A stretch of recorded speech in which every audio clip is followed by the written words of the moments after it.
अरे होलिया में आइल बाटे नया नया भरजन, एगो दूगो लेबू का तू ले लो दुई दर्जन। पुरनका चोली गंगा जी में कई द विसर्जन, पुरनका चोली गंगा जी में कई द विसर्जन। अरे साला ई क्या कहता रे? अखिया में लाड़ पेलल बा, रील बनावत है। बीर ना रील, इंस्टाग्राम वाला रील। अच्छा हाँ ठीक बा, तो एक्टिंग तो कहत नहीं क्या आवत।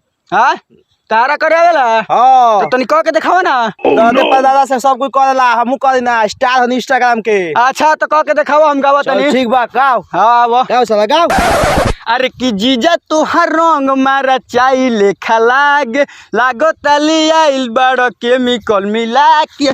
जीजा तुहार रंग मारा चाई लेखा लागो तली आइल बड़ केमिकल मिला के।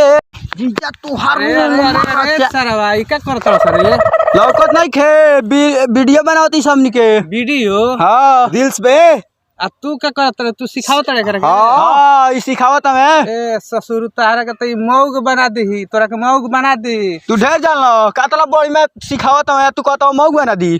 5 दिन में तोरा के ना मौग बना दला सुनो तो हमारे के कही हम जा। अच्छा जा जा जा देख ले मो जा। ठीक बा जा चल तो चलो हम चल। चलो।